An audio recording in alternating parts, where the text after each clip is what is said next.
In celebration of Nigeria's 65th Independence Day anniversary, the Nigerian Tribune TV crew took a stroll to the streets of the city of Ibadan to ask the people that matter, Nigerians, questions about their thoughts on the journey of the country so far. Let's take a look. Now Nigeria people are suffer. We are suffer. People are suffering in Nigeria. Now Nigeria, Jaka, no anything, no lights, no food. Everything costs for Nigeria now. That's why Nigeria is falling. We are not benefiting with the ordinary Nigerians. We are not benefiting. It's only the politicians. Politicians they are benefit parts also. No politician. Because the politician now get like 10 motor inside the compound, 5 cars inside the compound. See what's there for TT. See us for TT now. We are suffering. Independence la fẹ́ gbà bí ọ̀sẹ̀ tó ń bọ̀ yìí sí àti ẹ̀mọ̀jà sẹ́ẹ̀ lè pé lára nǹkan tó ń wó ẹnìbọ̀ tí wọ́n bá bẹ̀rẹ̀ ọmọ skul ní sí pé ó di ọdún kẹlẹ́ ní sí òun lè sọ ṣẹ́gẹ̀tì àmọ́ inú wa dùn bí a sì wà láyé èmi bí àdìgẹ́ inú mi dúró. I'm by name Daniel Umaru. I'm from Bauchi State. Seriously, our problem is solved. It's not like before, because before we are not plenty like now. So things cannot go normal as before. It's going gradually till the things solved. But for now, Nigeria is going well, normal like before. By God's grace, I believe now before Nigeria to be 70 years, things can be better, everybody can enjoy the Nigeria. As we did now, we are enjoying it. It's not like before, because even the populations, it's not like before.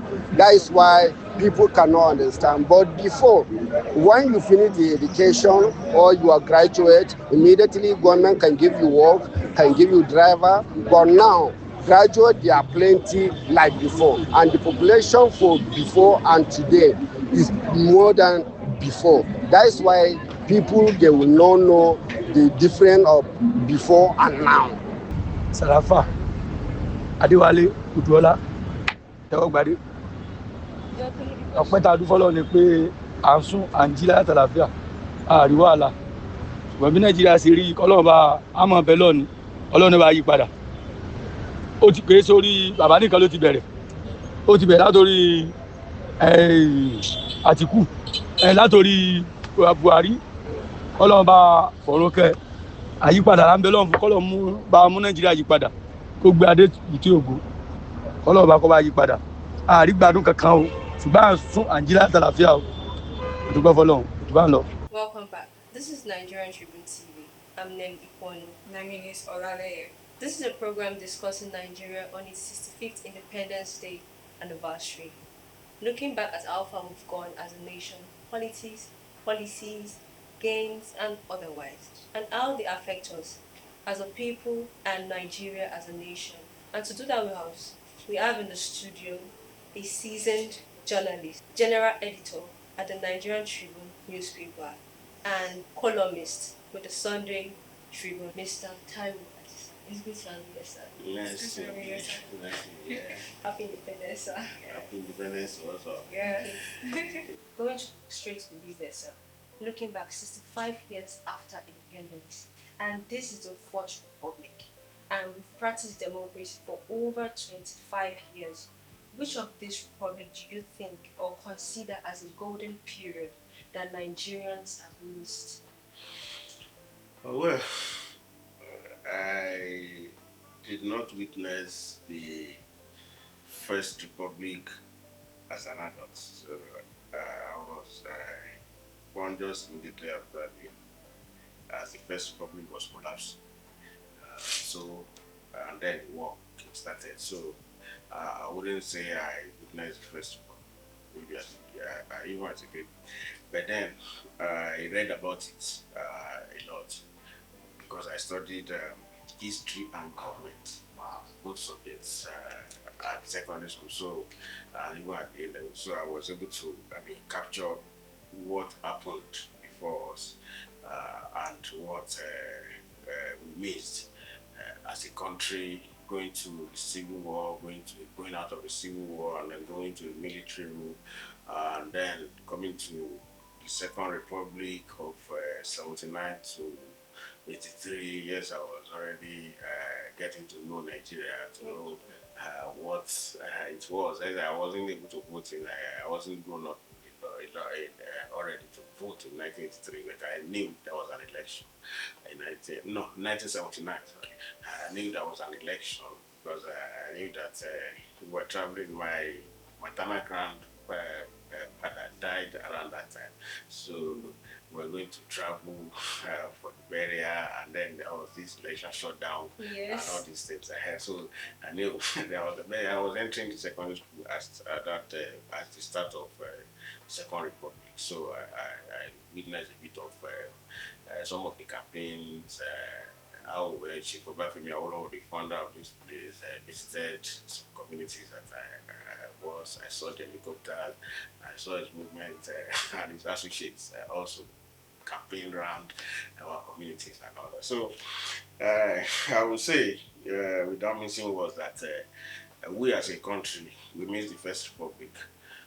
We missed the leaders of the First Republic. Looking at the 4 republics that we've had, that we have, and then looking at first, second, third, where third was just a passing. Then the fourth that we are in now, look, if you want to compare the kind of democracy that we have now with what we read about the First Republic, what we also saw as the legacies of the First Republic, you will weep for Nigeria because it's like our politics have gone bananas, so to say. We had leaders who had vision for the country, who had vision for their people, who knew where they want to take their people, and who saw this country as their country, as their baby. This is something that we want to grow.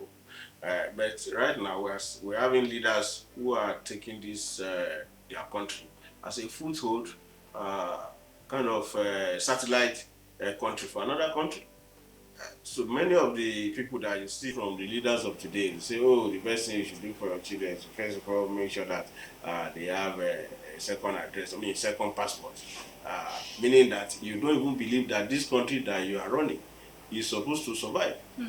I have an example of a senator friend who was once arrested for some comments by the security, one security outfit like that. It was a political comment, so they just wanted to make noise out of it and all that. So when he got to the place, the place they were supposed to interrogate, he said the man who was heading the interview panel said, "God, you are too committed to this country. Don't you have ways of making your children to also live outside?" And as he's heading this place, immediately he finishes, his children and whatever, they're already outside the country. So what are you speak too much truth. That is somebody who is supposed to be at the peak of leadership of an organization that oversees Nigeria, and telling somebody who is speaking, as a patriot, to say, you are speaking too much truth, okay? We don't have any problem to arrest you, but you are speaking too much truth. So you see that people now take the country as if it's a satellite country of another country. And so they carry the money that belongs to the country instead of using it to run the economy of the people. They take the money outside, snake it outside one way or the other, take them out to other countries. And then those other countries use the money to develop themselves and go back to buy those things that they develop. And we say that, we are importing. What are we importing? Why should we be importing everything?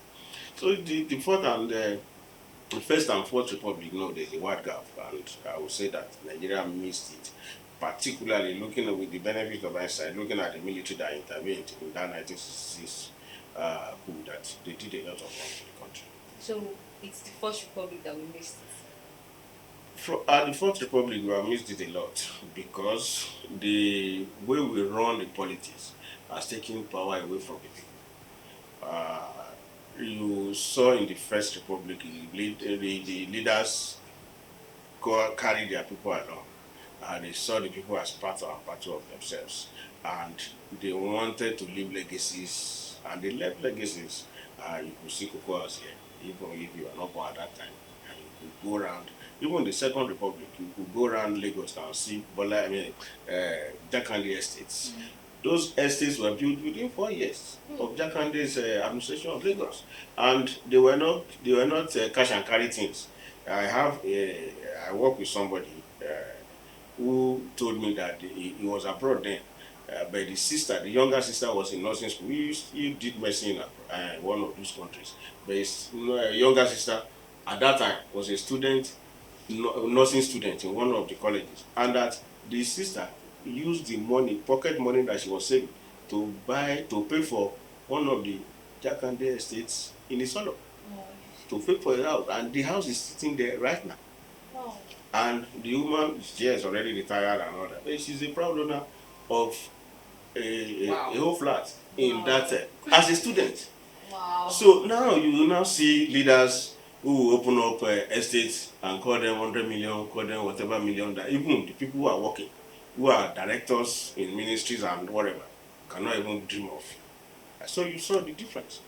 So that's how I would say that we lost it. I mean, between the first, second, and then the fourth republic that we are around, right? Okay, thank you, sir. So over time, many people believe that Nigerians are better off under the colonial rule compared to our present situation. In fact, some people even share the sentiments that immediately after independence, when the British people were still very much close by, things were not this bad. So let's bring it to the context of the economy, security, and youth development. Do you believe that? I wouldn't agree with you that Nigerians were better off with colonial rule. But I will agree that Nigerians were better off with the First Republic. Why is that, sir? Even before the First Republic, starting from the time of self-rule, that the Western government has self-rule, Yes. Eastern region also has self-rule. Starting from that time, you could see that there was governance and there was competition among the government. You had the northern region, you had the western region, and you had the eastern region. These three regions were competing for development. They were competing to develop their own areas. If western region is doing something that is good, the east will also compete or do a variant of that. And then the north will also look at it. You had now, as we speak, you have so many organizations set up by the northern government, northern establishment that are there now. Started, I mean, so many companies in different areas. Yes, we thank God that in the West you have Odua coordinating most of the companies that are set up. Those companies were set up so that people can get jobs, so that the economy of the areas will also rise. Many of them, even in the West, under Odua, many of them are moribund. You can see that Premier Hotel is just being rebuilt. There's one hotel in Apata, is it Lafia or something? It's dead, completely dead. So many industries in Ekpe and all those woods and all those, many of them are dead. Many of the farm estates that Chief Obamida Obafemi established, many of them are completely dead. When I served in the government of Oyo State, we discovered that Oyo State inherited nine farm estates from the western region. You could see that all of them are grand. Osun had, Ekiti had, Ondo, everywhere that the western region was, all of them had farm settlements that were producing food directly for the people and directly for the government. So that the government was able to feed its people, people were able to live their lives, and then you don't have to import even the smallest of things, toothpick and whatever. But you saw that the military that truncated that First Republic did a lot of bad to the country, because they did not allow the country to grow at its own pace. They did not allow the leaders to exhibit their intention for seeking independence, because the leaders those that led our independence struggle, they had a vision of the country. You did not allow them to exhibit those visions and make those visions to be practicable. And then you brought English speaking, grammar speaking, gun toting people that will just say, oh, there's corruption, oh, there's this, oh, there's that, and then there's no standard again. Everything is about man woman or man woman and whatever. So I won't say that we will have done it. Yes, life, if you look at Naira and Kobo, you say, oh, Naira was stronger under the the colonial era. Naira was stronger in the First Republic, but it would have been better off if the system had allowed, the political system now, had allowed the First Republic to fester, allow the politicians to make their mistakes, and then let them hand over to their lives, instead of what we have now, where one regime is better, the previous regime is better than the other one, and the previous regime is, and now we have a kind of state hijack, so to say. Businessmen, politicians, quote and unquote, have taken over the setting to the extent that their own is to use power as business, as a business venture, not power to communicate development to the people. That's the problem that we have. So, right now, do you in any form believe that Nigeria is for the Nigerian majority today more than it was in the 1950s or even post-independence years? No, Nigeria of today is for the minority, not for the majority of Nigerians. See, both in political rulership or leadership and the practicality of politics that we play. The Nigeria that we are right now is being run for the minority. One, look at the elections that we had, 2023. The leading candidate, 8 point something million. The second candidate, 6 point something million. The third candidate, 6 point something million people. And we say we have a population of over 200. Maybe the president quoted 260 million. The last report, the last submission at Hunger, the last Hunger that the VP, the paper, the presentation that I made, there was a presentation quote. There was a quote that Nigeria's population 260 million. So if you want to go by that projection, we don't even have 60 million people voting in an election in that country. We don't even have 50 million people voting in an election in that country. So if 200, you can see, if we compare ourselves to America, what is the difference between Nigeria's population and American population? And look at the turnover they have their elections. American elections, almost 2/3 of the people who are supposed to vote voted. But here we don't even have 1/3 of the people who are supposed to vote voting. And some people will say, if I vote, my vote can't. That is a pure misunderstanding of politics or democracy. Because first thing first, you make sure that your vote counts. You make sure that you go and vote. And you stand there for them to count it. As they finish counting it and record it, you snap it and post it on your Facebook. Nobody will say, why are you doing that? You are not announcing any result. But you are saying that I voted here and this is what our own ward or my own unit, this is what it was done there. So by that, you have already shortchanged those people who want to go and rewrite the result somewhere. But sir, you know that the previous election we had in Nigeria, there were some constituencies that their votings were cancelled and ballot papers were snatched from them. And the youth in Nigeria has come out to say that, because of how they put so much effort in 2023 election, they do not want to vote again because that's their thoughts. If you don't vote, you have empowered those who will enslave you or enslave your country. Let me put it down. If you don't vote, whether some people were able to smash or snatch his ballots and take away or go and write results somewhere or wherever, that happened in the past. Now, what the youth and Nigerians who want something to be better, betterment of the country, what they should now do is to insist on electoral reforms. You can't just fold your arms because this is your country. Whether you like it or if you like, relocate to Russia. You cannot change the fact that you are from Nigeria. And so, so as far as that is the situation, you've got to make sure that that country is being run that in the way that will benefit everybody. Because it is when everybody has benefits that even you have rest of mind. Even the people who are packing the money, do they have rest of mind? They cannot, because they cannot be in control of power till eternity. So there will be a time things will change, and then the security you think you have today will not be there, and the money you have looted, people will take it away. So it's better we have a community, a society where everybody is at peace, where everybody can aspire to their own level, and where everybody can say, okay, it is my country and I have a portion in it, and not as if whatever they do, let them do. If they like, let them write the vote. If they don't like, let them don't write the vote. As far as I'm concerned, if they are doing election, I'll go and be sleeping.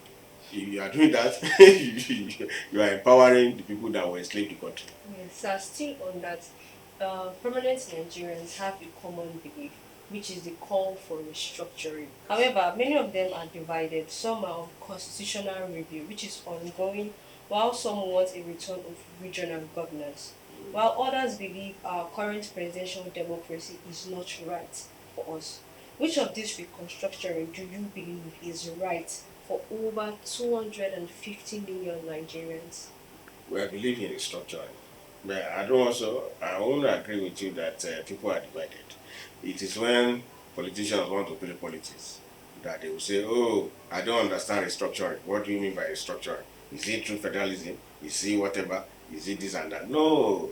The basic issues about restructuring is that we need a better country that will work for everybody. Now, you are talking about physical federalism. Now, that is one basic aspect of it that we want to restructure. How can some people, you are sharing VAT, and some people say VAT includes money collected from Bihar and all those things. Even FR is coming with some other calculation now and all that to even calculate some other flimsy things that we thought will not be part of it. Now, in your community, you say nobody should sell beer. So if they put the money together and beer money is there, shouldn't they remove the beer money first so that the one you will share, you will be piles that will not have contamination of beer? So those are the things that we're talking about when you say restructuring. Okay, in my area, I don't want hotel. Don't put hotel around my area. So you should not share from the VAT that I collect from hotels. Those people who have hotels in the area, let them share the VAT that belong to hotels or that come from hotels. Those are the basic things so that every community will work for its money. If Lagos is making 50, 60 billion contributing 50, 60 billion, let us have the benefit of that money that is contributing. And not that we will now pull everything together. According to this current constitution now, you say you put all monies, you put them in the basket and share it. According to what? According to population that you don't know. According to the number of local governments that were arbitrarily created. According to those indices, land mass, and all those things. So how justifiable are those things? Where the money is coming from, Niger Delta. How much of the money are we plowing back to that place? That is the essence of structure. It is not about, or it is not a bogus thing that looks too complicated. No, it is about practicality of our lives. Can we have states that can stand on their own? Or if we're talking of, no, it's not really about return to regionalism. It's about having states that can stand on their own, having states that can be economically buoyant, and also develop at their pace. If you have agric as your own strength, for instance, develop your agric and make money out of it. If you have solid minerals, develop your solid minerals and have this. If federal government wants to play a role, the federal government can come in and, according to the law, everything can be properly written. But the way it is right now, it makes governors, not even the people themselves, governors lazy, because they know there's money that will come from Abuja every month. So as a governor, if you enter there now and say, oh, I met an empty treasury, the next thing you go to one bank and say, bank, borrow me money. Is that creativity? That's not creativity. What do you have within your territory that you can translate to money? You won't do that. They will start borrowing money from banks. Now that the federal government fact is buoyant, is big, and then You have money to spend, then you just spend it. What are you preparing for the future of that state? People go into governance, they don't think about that. They think about what they can just make from the, how much money they can spend and what they can make out of the state for themselves, not what the state will benefit from their governance. That's the problem. But during their political manifesto, I think they used to say all the gains and all they plan to do for that particular state. Yes, the people interrogate those things. I think people, when you say whether there is rule of majority or minority, and I say it's minority, the people are too far away from their governance, government in this particular republic. When you see the people that go to vote, yes, they go, if few people will go and vote. After voting, what next? That is the question that we don't ask ourselves. The people that you vote to go into governance, they are voted to go and work for you, not to just get in there and become your bosses, but the kind of what I call KBC mentality has so much sapped into our energies that where immediately a governor, a senator, an honorable member, the president comes there, we see him as all in all, as if he's the KBC, and then whatever he does, everybody is praising what here. Oh, what that thing you have done is very correct. It's right. Instead of people staying by the barricades, particularly NGOs, civil society organizations, and all, they say, look, this policy of government is wrong, and then bringing the ideas on the table to say the policy you are talking about, subsidy policy. This way you are implementing it is wrong. These are the ways that you are implemented it. You are talking of naira, the devaluation of the naira. They call it by one name. When the government of Tinubu came, they call it by, so that you are harmonizing the the exchange rate. No, it's devaluation of naira as far as we are concerned. You are implementing that policy. People who are knowledgeable in the economies, looking at what happens in other countries, should be able to come up with these are the things that should have done. We shouldn't put this and this together at the same time because they are opposites and all that. So people don't engage their government. They don't also get involved until it is 4 years, then campaign has started. There is a minister that, Minister of Works, for instance, went to his state the other day and said, there's no obedient people in their state again. No.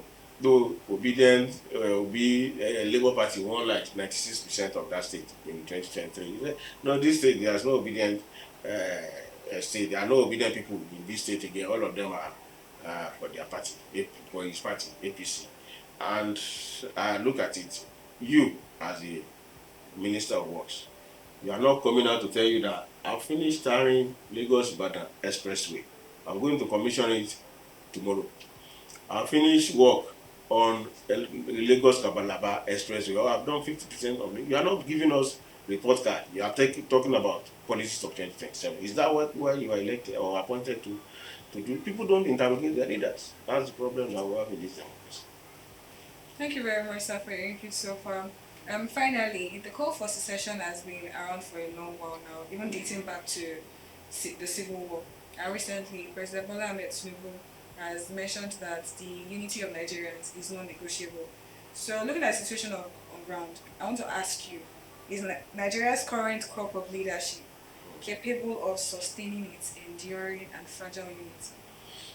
I think the leaders will sustain the unity of the country. I think secession has gone to the background. Yes, some people will still mention it. There are always agitations from different parts of, even in different parts of the world. There was a time I was in Canada and I heard that there's a French-speaking side that they were still hopeful that one day they will stand on their own. Though they've been together as a country for a long time, but if there are still some people in that part of the Canada of the country who believe that they should stand on their own, that they should not be a part of the English speaking Canada. So it's something that crops up in different parts of the world at different parts at different times. So, but with the way Nigeria is structured, I think we have overcome that because the political leaders at the top have found a way to interconnect themselves. So when it has to do with power, and they want to share the power, they don't talk about oh, because I have a Yoruba nation. Nobody talks about Yoruba nation when you are looking for how to grab the power of the presidency of Nigeria, or Hausa Fulani nation when you want to grab the power. You want the people to come together and elect you. And once they elect you, you hold the power. So it's issue of succession. Yeah, some people could keep be agitating, just like it happens in different parts of the world. But I think we have overcome it, and the way the people that also structure our constitution also put it. There's no way you will become the president of Nigeria without reaching out across the Niger, whether you are from the east or from the west or from the south or from the north. There's no way. You must have two-third vote from across the country, meaning that as presently constituted, 36 states, we must have 24. And you must have 1/3 in 24, at least 24 states of the federation. That means that you cannot just stay back in your region and say, I want to be president, and say that, oh, when you now become president, you cannot declare whatever. No, because you must also pick somebody from across the Niger, whether from the south of the Niger or from the northern part of the Niger, because that is the way the country is structured. So it's with that setting, it's difficult for you to talk of succession in the reign monarchy. But what I would advise the political leader is to carry the people along the more, because you don't get people to the level of frustration that we saw in Nepal or that we've seen in some Arab Spring states and all that, and then people see the initiative from the government. So that's what we don't want. That's why when we criticize government, or when we advise government and all that, we are telling them to tailor governance along the line of what the people would like, because you don't like this kind of complex setting, political setting that we have. You don't want the people to get frustrated to the point that everybody will just pump onto the streets and then you seize the initiative from the legal authority. That's what I advise political leaders. Thank you so much, sir. Thank you so much. We really appreciate this conversation. We've been educated already. In fact, we've been enlightened already. Thank you so much. It has been an insightful conversation. Yes. Thank you so much, sir. Thank you for coming, sir. Thank you for joining the conversation. It's been an interesting and insightful ride so far with Mr. Taiwo Adisa, the general editor at Nigerian Tribune newspapers and seasoned columnist with Sunday Tribune. The beauty of reflection is that we get to learn our lessons and also see ways to forge ahead as a people and Nigeria as a nation. And if you stayed till this second, do well to follow us at Nigerian Tribune TV on YouTube, and also check out our website at www.tribuneonlineng.com for more content across different niches. Until next time, it's a goodbye from us to you. Bye and happy Independence Day.